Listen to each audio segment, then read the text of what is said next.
Everyone, today I'm talking about one of the most important topics in business and in marketing in general, and that is maximizing your ROI or your return on investments.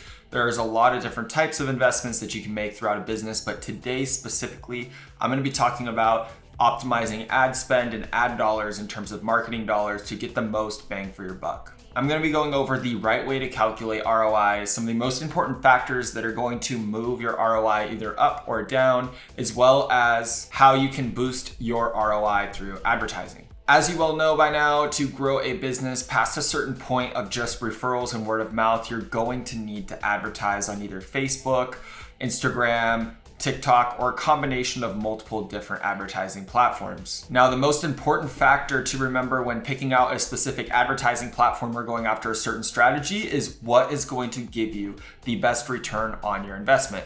What's going to allow you to put $1 in and have a machine that's going to spit $3, $4, $5 out every single time with predictability and consistency. ROI should be used as a measuring tool to calculate how effective your advertising is doing or not doing. This is going to allow you to make informed decisions on where to spend more money, where to spend less money, what tactics are working, what marketing messages are leading to conversions, along with other factors that will help you decide how to grow the business in the most profitable way possible. Now, ROI is extremely simple. It is simply calculated by dividing the net profit of an advertising campaign by the cost of that advertising campaign. Once you do that, you're going to end up with a percentage, and a positive ROI is going to tell you that you're generating more money than it costs to run these ads. And a negative ROI is going to tell you that your advertising is costing you more than it's bringing in. For example, if you've spent $10,000 on an ad campaign and you've only generated $7,000, you have a negative ROI on your campaign. So to recap really quickly on calculating your ROI, you're going to take your advertising budget, you're going to measure the results from that advertising campaign, whether you're measuring it in profit or leads or what have you. Then you're going to look at the revenue generated from that marketing campaign, subtract the cost of advertising that campaign from the revenue generated. Then you're going to divide the result by the cost of that advertising campaign and then multiply it by 100 to get the percentage. Great, so now we know how to calculate the ROI number properly. Let's take a look at what factors can affect this ROI either in a positive or negative light. So I'm going to be going over the 4 top factors that I've seen influence our company's ROI when adjusting our advertising campaigns. Number 1 is your target audience. Audiences are a critical thing to have figured out. You really should know your market well enough that you can tell me right off the top of your head that your ideal customer is a man that is between 40 and 50 years old that has interests in X, Y, and Z and has an income over X amount per year. You should really have this really set into your head because these advertising platforms are allowing you to get extremely detailed on who you target, and targeting specifically is going to eliminate wasting any money on people that are outside of your target market. Number 2, and arguably the most important for us, is the messaging. You need to make sure that your messaging is clear, concise, and relevant. A confusing, irrelevant, or just a message that doesn't play to the wants, needs, hopes, and dreams of your target prospect is going to decrease your ROI because, again, you're going to just be putting messages out there that are not getting your prospects closer to a sale, whether it be a sale of a product or a service. We spend a ton of time running our copy for our ads through multiple free resources online. I'm happy to make another video on those resources that we use. But one pro tip is we always write our copy for our ads at a 2nd grade level or lower. Not to say that our target market can't read at a 2nd grade level or higher, but the lower the grade level of the writing, the easier it is for them to read, and the quicker they can read it, and the more reads you're gonna get for your copy. So instead of something really complex, keep it simple, keep it concise, and keep it relevant to them. Number 3 is channel. Picking which channel to go after, whether it's YouTube ads, Facebook ads, Instagram ads, LinkedIn ads, is critical. And this one should not be rocket science to figure out. Think about the target consumer that I mentioned earlier and the audience factor, and think about where they hang out and where their intent's going to be the highest. We've personally found, whether it's for business or personal products, that Facebook has given us the lowest cost to acquire a customer and the best ROI. But if you're 100% B2B, maybe you want to be looking at LinkedIn. If you're 100% video based and you need to show what the product does, maybe you look at TikTok. For us, we've always found really good results with Facebook, Not to say we haven't tried the other platforms. You have to try everything to know what's going to work. But once you find what works, double down on it to keep your ROI at that high level. Number 4 is going to be where you send these prospects when they click on your ad. If you're sending them to a landing page that doesn't have any call to actions, or it's an about me page, or something that's just not screaming, give me your information or buy this product now, here's why, is not going to lead to the maximum amount of conversions. You have to remember that when somebody's going to your page from clicking on an ad, they are still cold. So you're gonna have to warm them up and finish that sell, because likely your ad is selling. They click on the ad, and now your landing page needs to sell that next step, which is usually an exchange of information or an exchange of money. So keep that in mind, that your page that they land on should be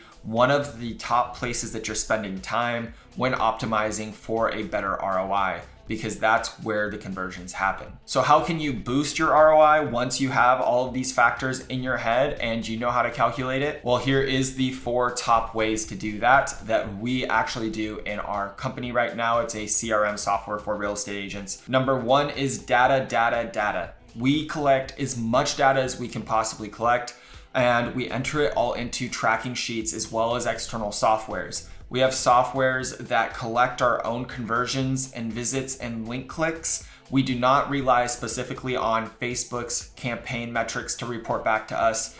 We run a company called Wicked Reports on all of our landing pages to track all of our traffic, and they do a really, really great job of telling you the actual numbers. Sometimes Facebook will fluff their numbers up a little bit to make you think you're getting more bang for your buck, but data, regardless of if you're using a third party like Wicked Reports to collect your own, or if you're using Facebook's ad platform to read how your ads are doing, it is critical that you're looking at this every single morning, because dollars are going out the door every single day that you don't optimize your ROI just a little bit more. Number 2 is test and refine. Do not rely on one strategy that you saw online to bring in all the sales. Try out a few different types of messaging, types of landing pages, and types of ad creatives. Personally, we've tried many different ad creatives, but we've seen that for us, if we structure an ad like an article and make it not look like an ad, we get way more clicks and a way better cost to acquire a customer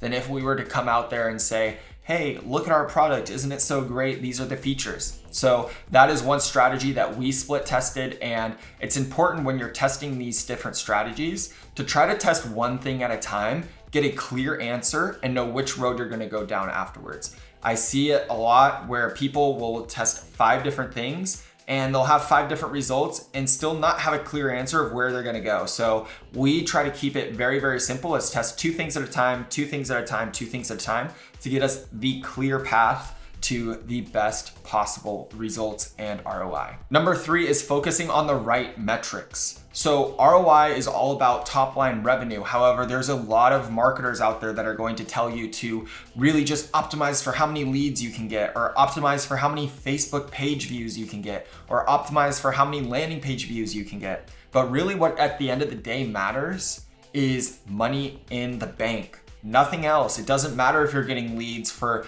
30 cents a piece if they never, ever convert. And I see that happen where people will optimize for what they call vanity metrics, which are just metrics to make marketers feel good. Oh, my leads are lower. That's an instant result. But really what they should be focusing on is how much is it costing to acquire this customer? How much are we spending to acquire each customer? And what is our overall ROI on this campaign versus the other? If one campaign will bring in a lead for 30 cents and another one for $30, but the $30 one converts into a customer and the 30-cent one never converts, $30 all day long, that is what you guys should be focusing on, is the ROI and the money coming in, not just clicks or leads. And number 4, and this one is something that's a little bit tricky, but if you can get it dialed in, it's going to work really well for you. And that's collaborating with influencers. Influencers have a large following of very loyal fans that are personally invested into them.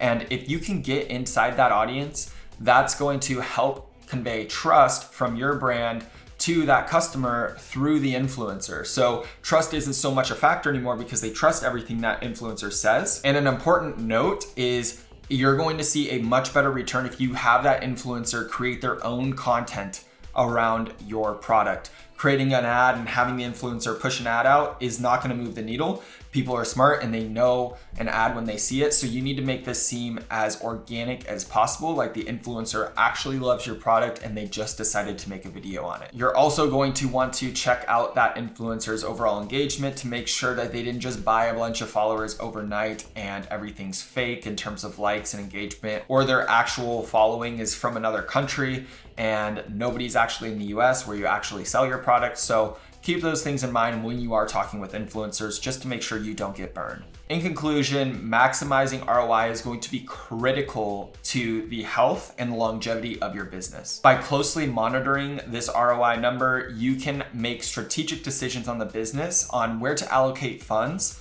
to make the most out of every dollar that you invest into the business. This will also help prevent you from ever spending wasted money on ads and advertising campaigns that just don't convert. And at the end of the day, I really do hope this helps you guys make some more money, grow your business, and feel more confident when going in and advertising. It's okay to start small. It's okay to start with $2, $5, or $10 a day. The key is just getting started.